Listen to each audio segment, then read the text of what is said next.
So, in case you haven't heard, the iCarly revival series has officially been cancelled after 3 relatively well-received seasons. And honestly, even though we're in the era of TV shows being cancelled left and right, this did actually surprise me.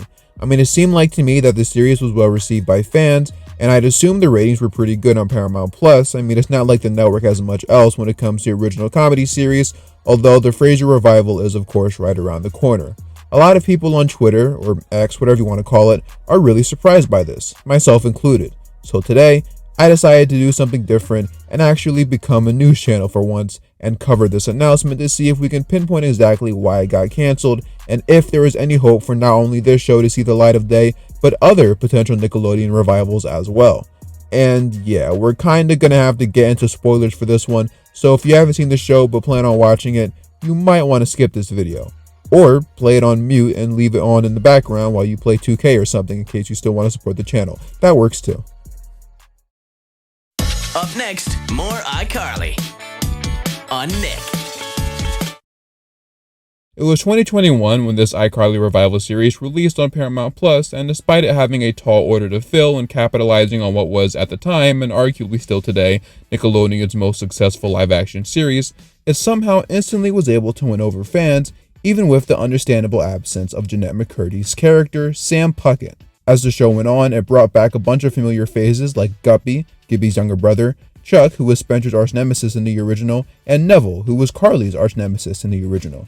But even taking away the fan service aspect, it seemed like people genuinely enjoyed how the show was adding on to and extending the iCarly canon. We got to see what characters like Carly, Freddie, and Spencer have been up to since the show's ending in late 2012. And unlike revivals of kids sitcoms like Raven's Home, for instance, this show went for a more adult tone than the original, which is something that fans appreciated as well.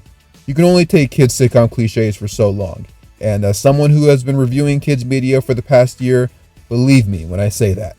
They even introduced new characters like Harper, who serves as Carly's roommate, and Freddie's stepdaughter Millicent. But it doesn't seem like any of the high praise the show has been getting matters anymore because, yeah, it got canceled. Now, truthfully, there was a lot of speculation online that the show had been quietly canceled due to there being zero news on its renewal.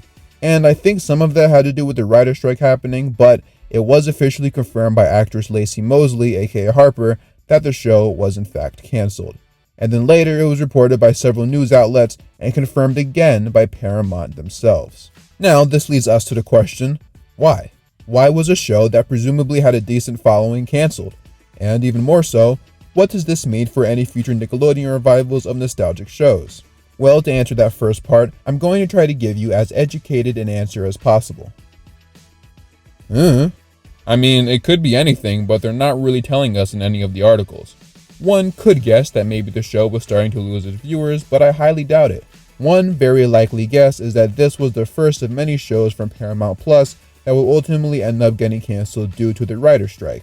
Some of you might be familiar with the writer's strike from 2007, in which we sadly lost Nickelodeon's greatest achievement, Just Jordan. We also lost Out of Jimmy's Head from Cartoon Network, but I'm not exactly crying over that one. And see, the really unfortunate thing about this is the fact that iCarly Season 3 set up so much stuff for a potential Season 4. Carly and Freddie officially got together and started dating. For the second time, I guess, but this time it was like the real deal. And what makes matters worse is that not only did they end the season with Carly and Freddie contemplating marriage, but they even decided to finally bring up the biggest mystery of not only the revival series, but the original series as well. Carly's mom. Oh my God. Oh my God. Mom? You got a mom? But the episode, and the entire show ended before we could even get a chance to see what she looked like and why she left Carly and Spencer. And yeah, someone that was looking forward to that hurts. And a lot of people, rightfully so, are really upset that Paramount Plus decided to end the show right there when they were finally getting into a really good plot that I feel the show was made for. But nah, now we're never gonna find out what happened to Carly's mom.